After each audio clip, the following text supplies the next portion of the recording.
The room went so quiet I could hear the faint tick of the grandfather clock in the Carlisle dining room.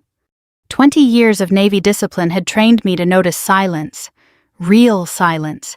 The kind that presses against your skin and tells you something has shifted. My fiancé's wine glass stopped halfway to his lips. His younger brother Julian stared at me like I'd just stood up and recited state secrets.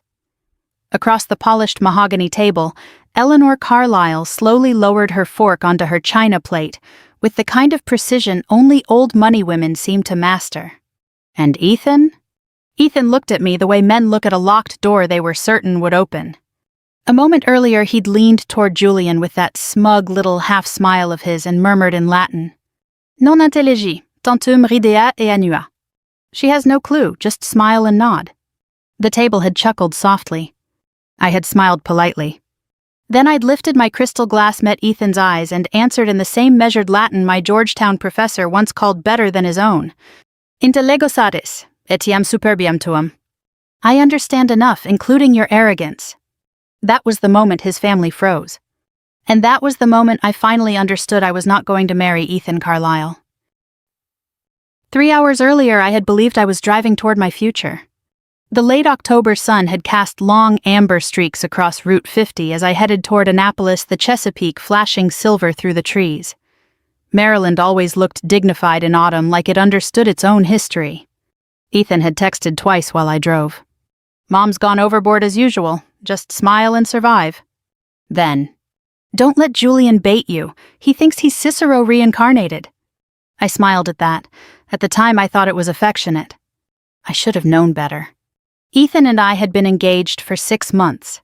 We'd met 3 years earlier at a policy conference in Arlington, where I'd been speaking on strategic intelligence reform, and he'd been moderating a panel on constitutional litigation.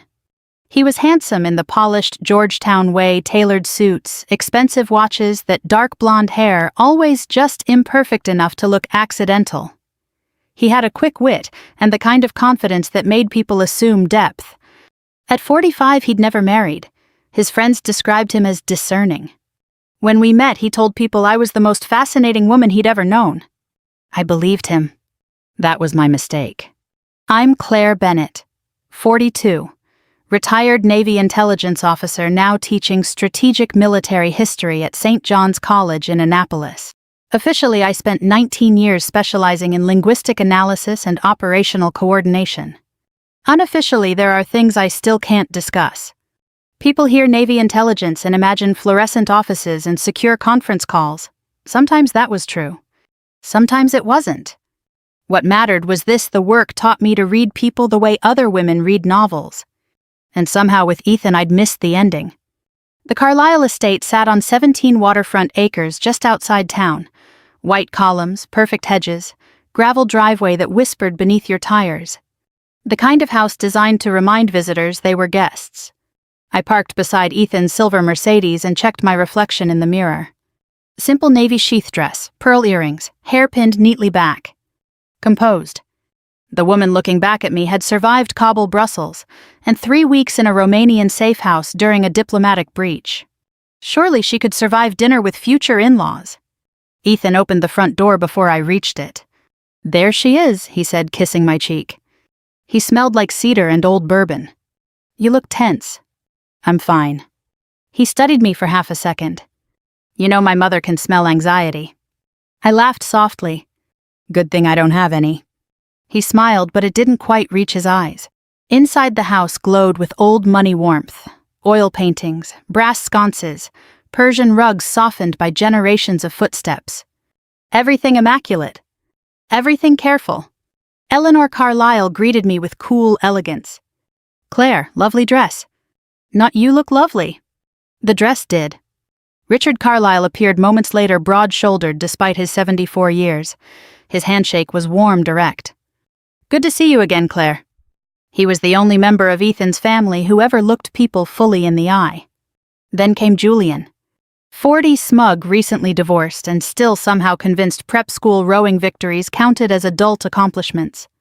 "Well," he said, kissing the air near my cheek, "our mystery woman returns." I smiled. Still mysterious after all this time. Some women improve with ambiguity. Ethan chuckled. Everyone chuckled. I smiled politely. That phrase would come to define the evening. Cocktails were served in the library. Julian and Ethan drifted naturally into Latin, tossing phrases back and forth like tennis volleys. It didn't surprise me. Elite East Coast boys often collect dead languages the way Texans collect hunting rifles. Display pieces. Julian quoted Horace badly. Ethan corrected him. I said nothing. At one point, Richard glanced at me curiously, but I only smiled. Let them perform. Dinner was served at 8 sharp. The dining room overlooked the bay moonlight silvering the black water beyond tall windows. Eleanor had seated me between Ethan and Richard. Conversation stayed pleasantly shallow: politics, university funding, local preservation projects. Then Julian mentioned classical education. Ethan smirked. And in Latin low enough to seem private but loud enough for the table to hear, he said, Non intelligi, tantum ridea et annua. Soft laughter followed. I turned my wineglass slowly between my fingers. For one strange second, I saw my 20-year-old self in a Georgetown lecture hall, Professor Moretti pacing before us, insisting that language was never about words. It was about power. Who assumes understanding? Who withholds it? Who reveals it? So I lifted my eyes to Ethan and answered, Intellego satis, etiam superbium tuam. The silence that followed was exquisite. And in Ethan's face I saw something crack. Not embarrassment. Recognition. For the first time since we met, he realized he had no idea who I really was. The silence lasted only a few seconds. But in families like the Carlyles, where every pause carried generations of practiced meaning, a few seconds could feel like a verdict. Ethan recovered first. He laughed. Too quickly. Too brightly. Well, he said, clearing his throat, that's one way to make an impression. No one joined him. Julian's face had gone oddly pale beneath his summer tan. His mouth opened slightly, then closed again as though he'd forgotten what expression he meant to wear. Across the table, Eleanor Carlyle sat unnaturally still, one elegant hand resting against the stem of her wineglass. Her blue eyes had sharpened with sudden interest. And Richard? Richard Carlyle was studying me the way intelligence officers study satellite photos after receiving unexpected confirmation. Quietly. Carefully. Reassessing everything. Then in measured formal Latin he asked, Ubi didicisti? Where did you learn? The question was flawless. Not the ornamental Latin of prep school men performing sophistication over cocktails, not memorized fragments dusted off to impress dinner guests. This was living academic Latin, precise and economical. For the first time all evening I felt genuine curiosity. I answered without hesitation. Apud Georgetownensem universitatem, sed amor linguae multo antequepit. At Georgetown University, but my love for the language began long before. Richard inclined his head. Approval flickered in his eyes. Julian shifted in his chair. Dad, really? Richard ignored him. Still in Latin, he asked, and before Georgetown. I smiled. Akron Public Schools, a stubborn librarian and a second-hand copy of Cicero. That got his attention. Not because Akron was impressive.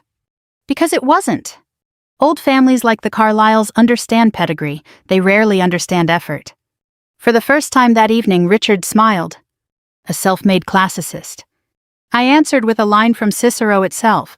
Nescire autem quid antequam natus sis accideritid est semper esse puerum. To be ignorant of what came before your birth is to remain forever a child. A small sound escaped Eleanor. Not laughter. Recognition. She knew enough Latin to understand what had just happened. And more importantly, she understood that I had won. Not cruelly. Not theatrically. Simply by being exactly who I had always been. The rest of dinner stumbled forward on uncertain legs. English returned to the table, but awkwardly now, like guests arriving late to a gathering already changed. Julian withdrew into sullen silence.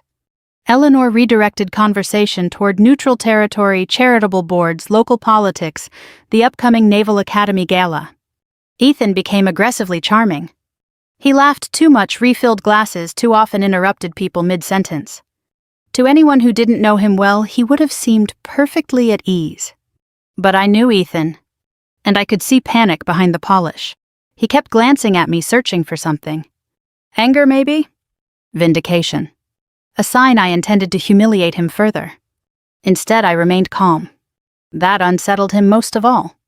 Because Ethan had always believed emotional control was his gift. He had never realized mine ran deeper. As dessert arrived, a pecan tart Eleanor insisted came from a bakery in Georgetown. Despite tasting suspiciously homemade, I found myself drifting backward through memory. Back to Ohio. To winter. To the little brick library on Maple Avenue where Mrs. Callahan had first placed a worn Latin primer in my hands. I was 14 and hungry for somewhere else.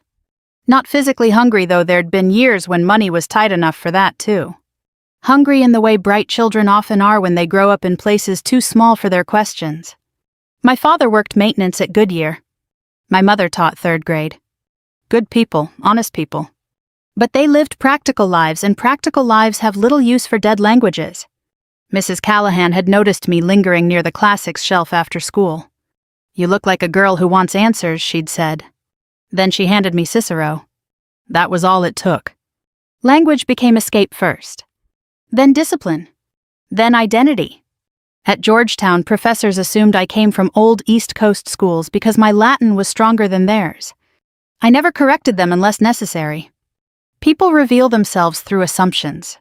That lesson later served me well in naval intelligence. And eventually it brought me to Ethan. We met in Arlington after my keynote on multinational intelligence coordination. He approached afterward smiling that polished smile. "You speak like someone who's forgotten more than I'll ever know." I laughed. He seemed sincere. For a while he was, or perhaps he only loved what he imagined I represented. Composure. Mystery. Competence that reflected well on him. It happens. Some men don't fall in love with women. They fall in love with possessing exceptional women. And the moment those women become fully human, complex, unknowable, independently formidable, the affection curdles into competition. I didn't know that yet. Not fully. But some part of me was beginning to understand. After dessert, Eleanor suggested coffee in the library. The room shifted there with visible relief. Safe ground. Bookshelves, leather chairs inherited authority. The Carlyles understood libraries better than dining tables after social defeat. As we settled near the fire, Richard approached me quietly. "Walk with me a moment." Ethan stiffened. I noticed. So did Richard. He said nothing. We stepped into the hallway where the low amber light softened the oil portraits watching from paneled walls.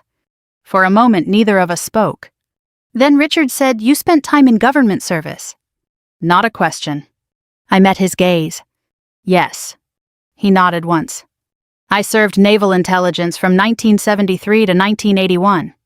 That surprised me. He gave a faint smile. You carry it the same way. Years of classified work train posture differently than civilian life ever could. Alertness settles into the bones. Most people never notice. Richard had. He studied me carefully. My son doesn't know who he's engaged to, does he? The honesty of it caught me off guard. I could have deflected. Instead, I answered truthfully. No, I don't believe he does. Richard was quiet for a long moment. Then he sighed. That may be my greatest failure as a father. And for reasons I couldn't yet name, those words unsettled me far more than Ethan's insult ever had. Because for the first time all evening, someone in that house had spoken without performance. And it made me wonder whether I'd mistaken the wrong person for the Carlyle worth knowing. Richard's words followed me long after he returned to the library. That may be my greatest failure as a father. There had been no bitterness in his voice. No dramatic regret. Just the flat, honest weight of a man finally saying aloud something he'd understood for years and hoped might somehow correct itself if left unspoken. That kind of truth tends to linger. I stood alone in the hallway for another moment, listening to the distant murmur of voices drifting from the library. Laughter floated out a second later. Ethan's laughter. Easy, smooth, recovering. By the time I walked back in, his public face had been fully restored. He sat near the fireplace, one ankle crossed over his knee, smiling as Julian stumbled through some story about a disastrous sailing weekend in Newport. Eleanor was politely amused. Richard was listening with that patient expression fathers wear when their sons have grown old enough to disappoint them elegantly. Ethan glanced up as I entered. His smile widened half a shade. Ownership disguised as affection. There she is. I smiled and sat beside him. He placed a proprietary hand against the small of my back. Anyone watching would have seen intimacy. What I felt was positioning. And for the first time I noticed how often he did it. At conferences, charity dinners, faculty receptions, that subtle guiding pressure as though he were helping me navigate rooms I had crossed far more dangerous than he could imagine. At the time I had mistaken it for tenderness. But tenderness does not steer. It steadies. The distinction arrived quietly like so many important realizations do. Coffee was served. Conversation drifted toward the upcoming wedding. Eleanor had opinions about flowers. Julian had opinions about venue security, though he'd never organized anything more complex than a yacht club fundraiser. Ethan had opinions about everything. I sat there smiling politely, and beneath that calm surface something old and well-trained had begun taking inventory. In intelligence work, you learn to trust discomfort. Not panic. Not fear. Discomfort is quieter. It simply notes inconsistency. A smile held half a second too long. A phrase repeated too often. A pattern finally visible because enough small details have aligned. For months, perhaps years, I had filed Ethan's behavior under harmless categories. Confidence. Privilege. Social habit. Tonight those files were being reclassified. And once reclassification happens, you cannot unknow what you know. Around 10:30 the evening ended. Eleanor kissed my cheek with measured grace. Drive safely, Claire. Not warm. Not cold. But different. Something had shifted. Julian avoided eye contact altogether. Richard shook my hand and held it briefly. A soldier's handshake. Respect offered without display. Then Ethan walked me to my car beneath the sharp autumn stars. The gravel crunched under our shoes. The bay beyond the trees was black and still. For a moment neither of us spoke. Then he gave a short laugh. Well, that was dramatic. I turned to face him. The porch light cast hard lines across his face, sharpening him into someone I suddenly realized I had never fully seen. Was it? Oh, come on, Claire. He smiled, but tension pinched the edges of it. You blindsided everyone. I answered a sentence spoken about me at my own dinner table. His expression tightened. It was a joke. Was it? That irritated him. Not the question itself, the calmness with which I asked it. Ethan had always done well against visible emotion. Anger he could charm, tears he could soothe, frustration he could out-argue. Stillness unsettled him. It was family teasing, he said. You know how people are. No, I said quietly. I know how your family is. His jaw flexed. There it was. The first crack. He stepped closer, lowering his voice as though intimacy could disguise control. You embarrassed me tonight. I let that settle between us. Not, I'm sorry if I hurt you. Not, I didn't realize that would upset you. Not even we embarrassed each other. Just, you embarrassed me. At last the truth standing in plain sight. I felt no anger. Only clarity. That seems to be the part upsetting you most. His eyes hardened. You're being sensitive. I almost smiled. There are certain phrases men use when they feel power slipping. You're overreacting. You misunderstood. You're too emotional. They're all variations of the same plea. Please return to the smaller version of yourself I was comfortable with. Years earlier in Brussels, a senior NATO liaison had tried something similar after underestimating my operational recommendations. He'd dismissed my analysis as perhaps overly intuitive. 3 weeks later, my assessment prevented a catastrophic intelligence leak. He apologized in private. Not because he'd changed. Because reality had cornered him. Ethan wasn't there yet. Maybe he never would be. I'm tired, I said. His expression softened instantly, relief flooding in. He thought retreat meant surrender. He kissed my forehead. That's all this is, long week, too much tension. I nodded once. Good night, Ethan. He smiled, reassured. See you Wednesday. Of course. Another mistake he made. Assuming calm agreement meant restored harmony. I drove back toward Annapolis beneath a cold, clear sky, the radio off the Chesapeake gleaming faintly to my right. The drive should have felt familiar. Instead, every mile felt like crossing invisible borders. When I reached my townhouse near campus, I poured a small bourbon and sat in the dark living room without turning on a light. The house was quiet except for the soft ticking of the kitchen clock. My engagement ring caught the moonlight. Simple platinum, elegant, expensive enough to reassure old families. I turned it slowly around my finger, and one by one memories surfaced. Ethan correcting my pronunciation of a French wine region I had literally visited on assignment.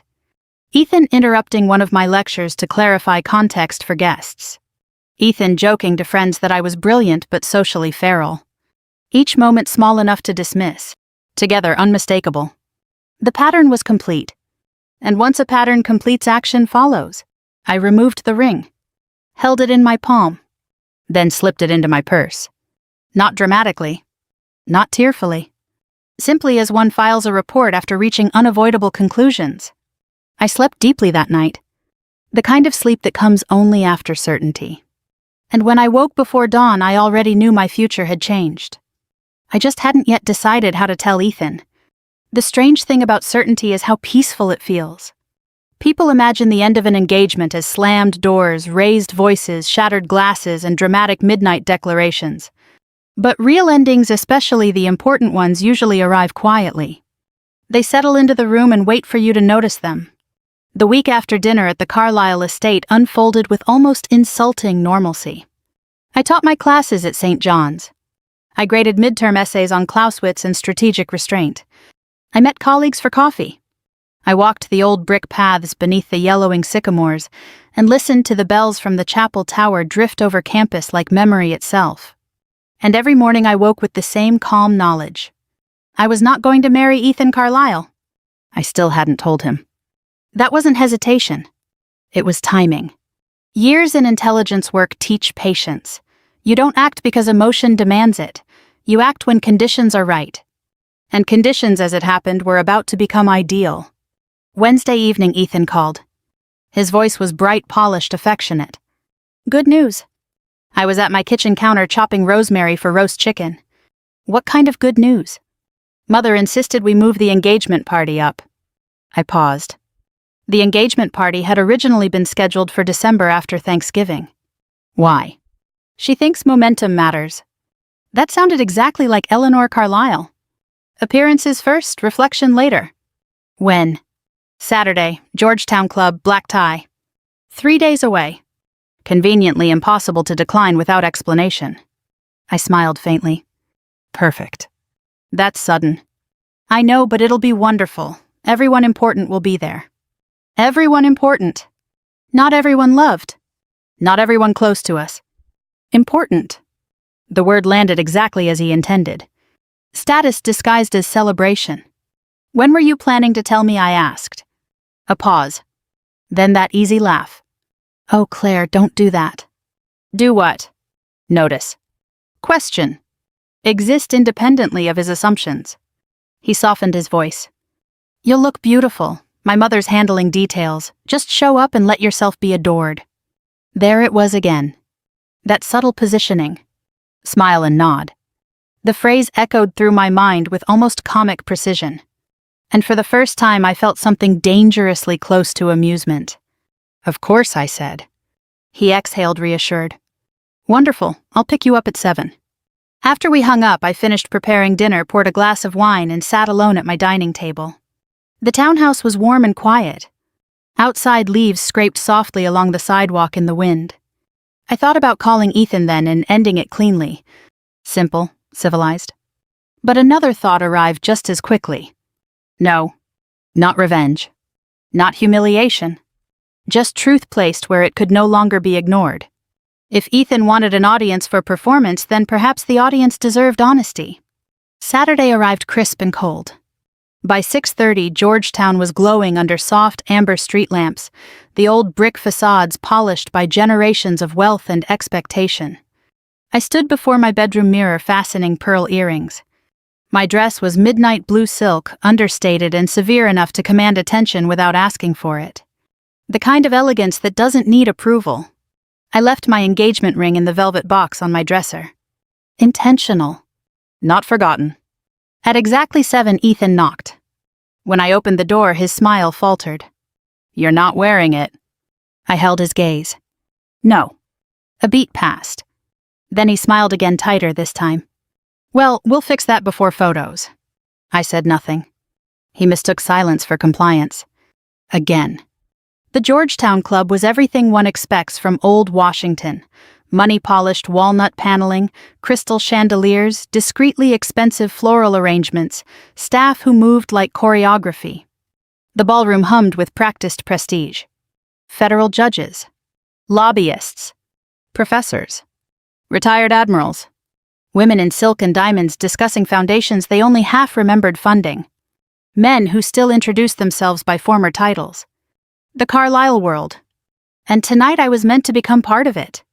Eleanor greeted us with air kisses and visible relief. "Claire, darling, there you are." Her eyes dropped instantly to my bare hand. A fractional pause. Then composure returned. Professional grade recovery. Lovely dress. Again, the dress received what I did not. Richard appeared moments later. His expression flicked once to my empty ring finger. Understanding settled quietly in his eyes. He said nothing. But he knew. And somehow that steadied me. The evening unfolded exactly as planned. Champagne circulated. Guests praised our future. Ethan played the attentive fiancé with polished precision. His hand rested lightly at my waist. His smile dazzled. His voice carried warmth calibrated to perfection. And all the while I watched him the way I once watched foreign dignitaries during classified negotiations, noting where performance strained against truth. At 9 sharp, Eleanor tapped her crystal flute for attention. The room quieted. She smiled toward Ethan. Our son would like to say a few words. Applause followed. Ethan stepped onto the low platform near the grand piano. Perfect posture. Perfect smile. Perfect confidence. He lifted his champagne glass. "Thank you all for joining us tonight to celebrate this extraordinary woman." The crowd smiled approvingly. He looked directly at me. And then I saw it. That glint. The same one he'd worn at dinner before speaking Latin. Performance sharpened by cruelty. "My Claire," he said warmly, "remains the most mysterious person I've ever known." Polite laughter. "She's brilliant, of course, though often in ways difficult to decode." More laughter. A gentle joke. Harmless enough. Then he switched to Latin. Confidently. Smoothly. And incorrectly. He intended. Even silence can conceal confusion. What he actually said, thanks to a badly declined participle, translated closer to. Even silence confuses itself while hiding. The room, of course, didn't know. But I did. And Richard did. And for one suspended second our eyes met across the ballroom. He gave the slightest nod. Permission. Or perhaps acknowledgement. Either way I understood. So before Ethan could continue, I stepped forward.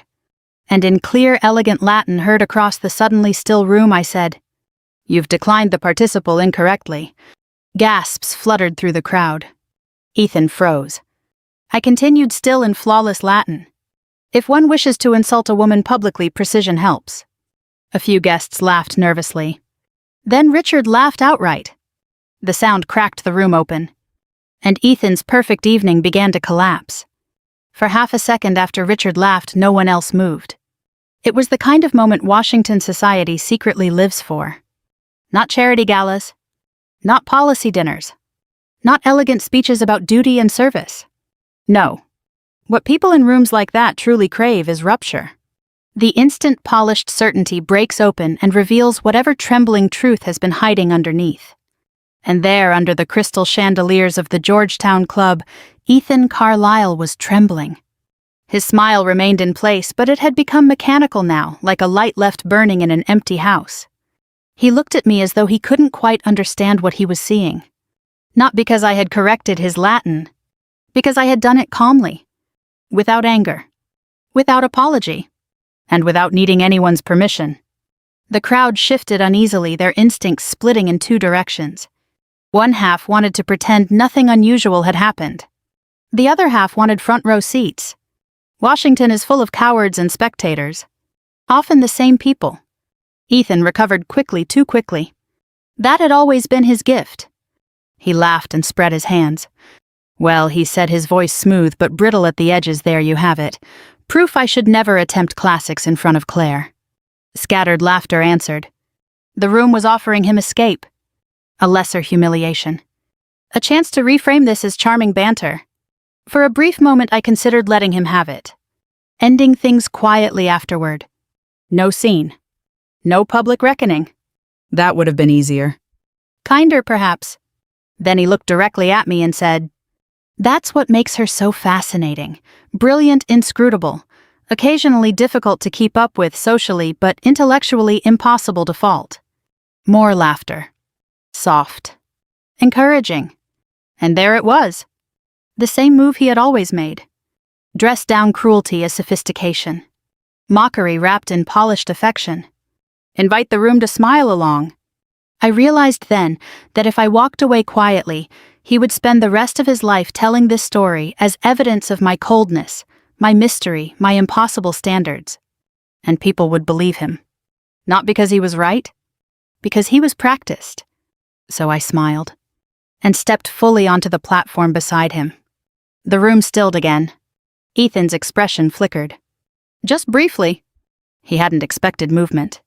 I took the microphone gently from his hand. He let go because refusing would have looked absurd. Then I turned to the crowd. Nearly 200 faces watched beneath warm chandelier light. Judges. Professors. Old family friends. Military officers. The kind of Americans who had spent their lives believing dignity meant never raising one's voice. Good. So had I. My fiancé is right about one thing, I said. My voice carried evenly through the ballroom. I am difficult to decode. A ripple of polite laughter. I smiled faintly. That happens when someone spends 19 years in naval intelligence. The laughter stopped. A murmur moved through the room. I saw several retired officers straighten instinctively. Until that moment, Ethan had never told most of them what I had done. He had always described my career vaguely. Government consulting. Strategic analysis.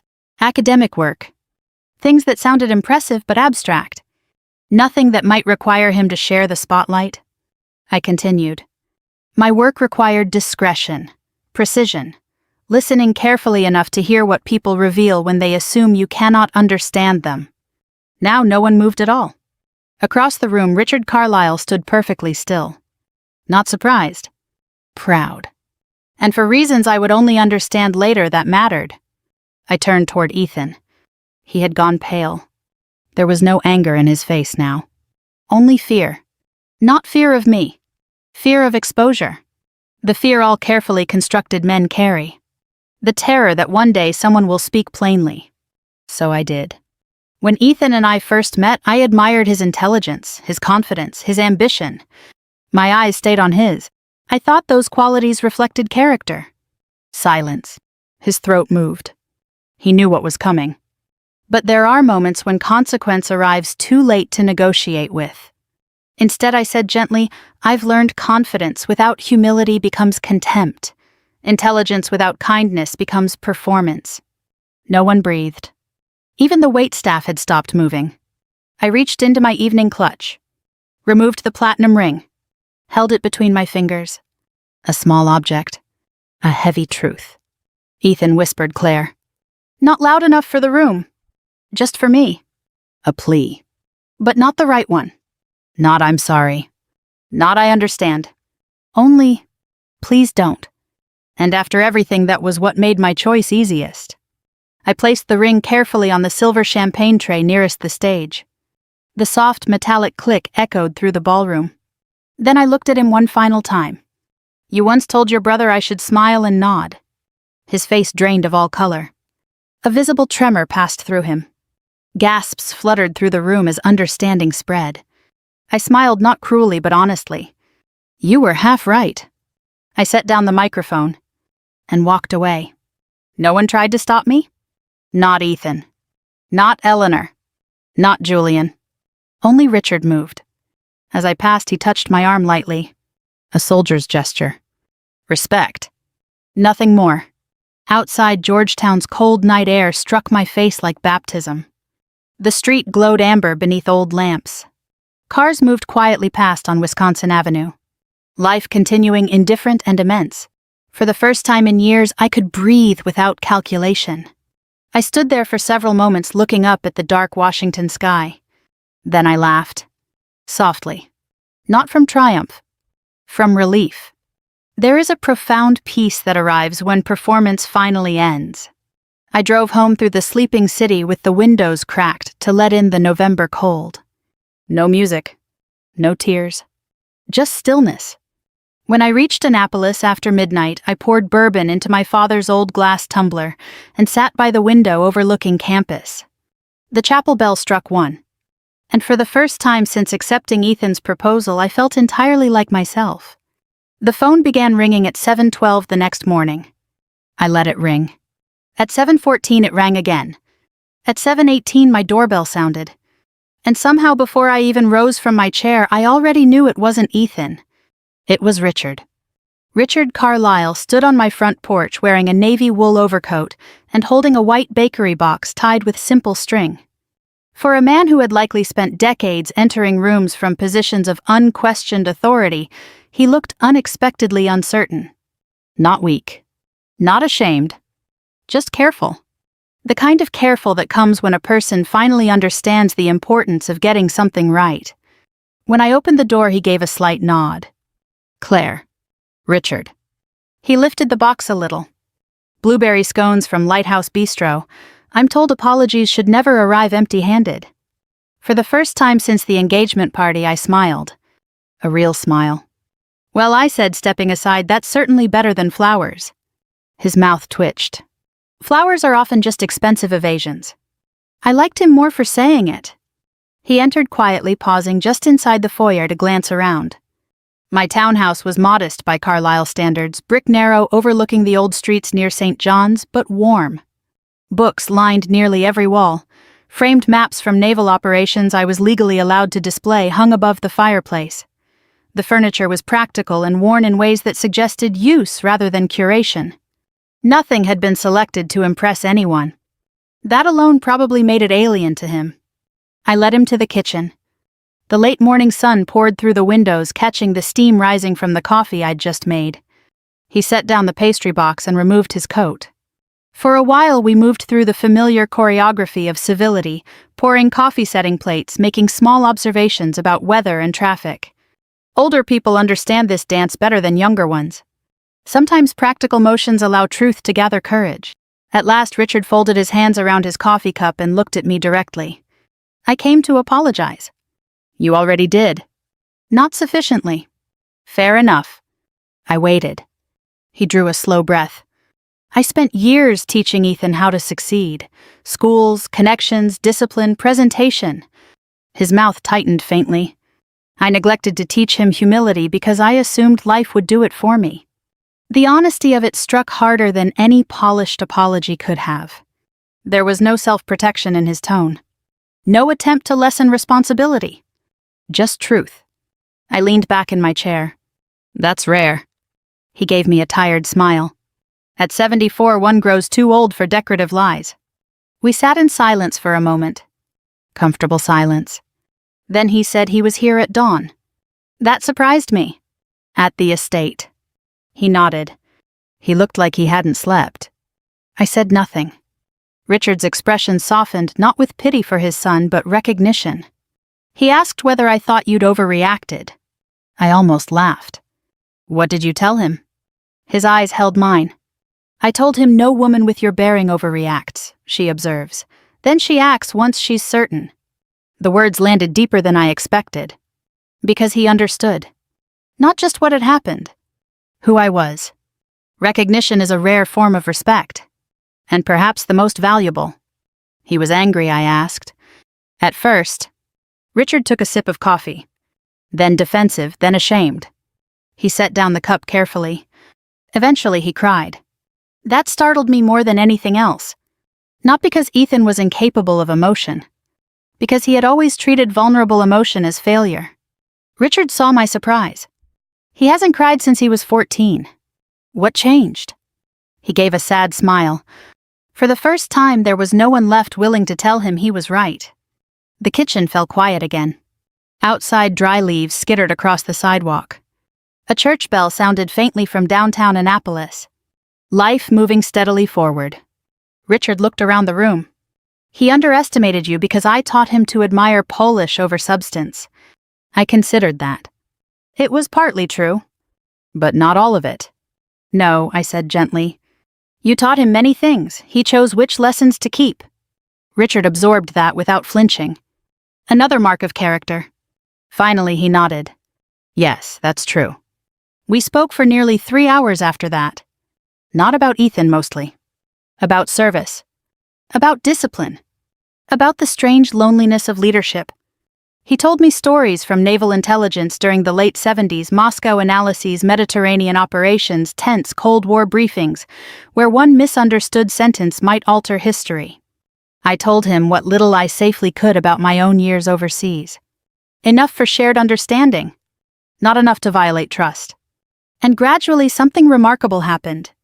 The father of the man I had nearly married became simply Richard. An aging officer reckoning honestly with his life. By noon, the sunlight had shifted pale and cool across the kitchen tiles. He stood to leave. At the door, he hesitated. Then he said quietly, "For what it's worth, Claire, I would have been proud to call you family." The words caught me off guard, because they held no manipulation, no implied regret. Only truth offered too late for use, but still worth saying. I smiled. That means more than you know. He nodded once. Then he left. For several moments after the door closed, I stood there in the stillness he left behind. Not grieving, not relieved, simply thoughtful. Some endings leave bitterness. This one had left understanding. That afternoon, I walked across campus beneath a cold, bright sky, hands in my coat pockets, watching students hurry between classes with their scarves flying behind them. The world felt sharper somehow, cleaner, as though some long-fogged window had finally cleared. And then as I turned onto King George Street, I saw Ethan standing beside my car, waiting. No polished smile, no tailored confidence. Just a tired man in yesterday's suit staring down at fallen leaves gathering near the curb. He looked up when he heard my footsteps, and in that single glance I knew this would be the first honest conversation we had ever had. Ethan looked older than he had 3 days earlier. Not dramatically older. Not gray-haired overnight or hollowed by some theatrical collapse. Just worn in the way people look when certainty has finally abandoned them. His tie was gone. His collar stood open and slightly wrinkled. There were dark half-moons beneath his eyes, and for once his hair was not carefully arranged into that studied imperfection he'd spent years mastering. He looked, I realized, like a man who had stopped rehearsing. For reasons I couldn't entirely explain, that made what followed easier. He gave a small nod. Claire. Ethan. Neither of us moved closer. Students passed behind us, laughing softly, backpacks slung over their shoulders, wrapped in scarves against the cold. Somewhere across campus, chapel bells marked the quarter hour. Ordinary life moving around extraordinary endings. It felt right. He glanced down for a moment, then back up. My father was here this morning. He told me. Ethan gave a humorless laugh. I imagine he was kinder to you than he was to me. I said nothing. He looked at the brick sidewalk between us. He said, I've spent my whole life confusing admiration with love. The honesty of that surprised me. Not because it wasn't true. Because Ethan was saying it aloud. There was no audience here. No social leverage to recover. No polished crowd to perform for. Just two people standing under a cold Annapolis sky finally speaking plainly. That must have been difficult to hear, I said. He smiled faintly. It was worse hearing that he was right. We stood in silence for a moment. Then he looked at me fully. Not appraising. Not persuading. Simply looking. And for the first time since I'd known him, I saw no calculation there. Only exhaustion. And grief. Not grief for losing status or appearances or the spectacle of a failed engagement. Real grief. The kind that comes when illusion dies and leaves truth standing in its place. I loved you, he said quietly. It would have been easy to reject that. To tell him he'd loved the idea of me. To correct him. To win. But age teaches something younger people rarely understand. Truth is often layered. And people can love badly while still loving sincerely. I know, I said. His shoulders loosened slightly, as if some hidden tension had finally found permission to release. Then he asked the question I think he had come there dreading most. When did you know? The answer arrived easily. At your parents' dinner. He nodded once unsurprised. The Latin. Yes. He swallowed. I've replayed that moment all weekend. The wind stirred dry leaves around our shoes. His voice dropped lower. When you answered me, I realized I'd never once asked who you really were before me. There it was. The heart of it. Not cruelty exactly. Neglect. A subtler failure and in many ways a sadder one. He had loved the Claire who fit neatly into his world. The composed woman beside him at events. The elegant professor who reflected well on him. The mystery he could display. He had never paused long enough to meet the full person standing inside all that quietness. And because he had not looked deeply, he had mistaken depth for emptiness. I'm sorry, he said. No polish. No cleverness. Just 2 words offered plainly. And because they were real, I believed them. Thank you. His eyes searched mine. Not for rescue. For understanding. I thought confidence meant always being the smartest person in the room. I smiled faintly. That's insecurity wearing expensive tailoring. A soft laugh escaped him. Real this time. He shook his head. You always did speak like a classified report. That's years of government service. That earned another quiet laugh. Then his expression gentled. You frightened me, Claire. The admission startled us both. He saw it and continued. Not because of your intelligence, because you never needed anything from me. There was the final truth. At last fully visible. So many people build relationships on negotiated dependency. Need becomes reassurance. Control becomes intimacy. But I had never needed Ethan to complete me, validate me, or steady me. I had wanted him. And to someone insecure enough, wanting can feel terrifyingly fragile compared to need. You could have walked away at any moment, he said. Yes. And I hated knowing that. I nodded. I know. He looked toward the chapel spire rising pale against the November sky. Then he said very softly, You were the first person I couldn't impress into loving me. There was no self-pity in it. Only discovery. And because I understood what it had cost him to say that, I answered honestly. You never needed to impress me, Ethan. He closed his eyes briefly. A long breath left him. When he opened them again, something had changed. Acceptance. Not peace, not yet. But the first step toward it. He reached into his coat pocket and withdrew a small velvet box. My engagement ring. He held it out. For a second, neither of us moved. Then I shook my head. Keep it. He looked surprised. Why? Because someday when this hurts less, it may remind you of something worth learning. He studied me, then nodded slowly and slipped it back into his pocket. No argument. No performance. Just understanding. At last. We stood there another moment, 2 people sharing the strange tenderness that sometimes survives where romance cannot. Then Ethan gave a small smile. Goodbye, Claire. Goodbye, Ethan. He turned and walked slowly down King George Street, hands in his coat pockets, shoulders bowed, not by defeat but by thought. I watched until he disappeared beyond the old stone wall. Then I turned toward my office. Winter arrived fully a few weeks later. The semester ended. Life settled into its steady rhythms. I taught. I read. I walked the harbor at dusk beneath bare trees and sharp salt air. And on Christmas Eve, a package arrived at my front door. No return address, but I knew immediately who had sent it. Inside was an old leather-bound Latin text, its pages softened by decades of use. Richard's naval annotations filled the margins in neat blue ink. Tucked inside the cover was a single handwritten note. To someone who understood silence better than any of us. I stood very still for a long time. Then I smiled. The next morning I carried the book to campus for my winter seminar. A student stumbled over a translation from Cicero and frowned at the page. I leaned down gently and corrected him. Outside the classroom window, snow drifted softly across the old brick paths of Annapolis. Quiet. Patient. Falling without hurry.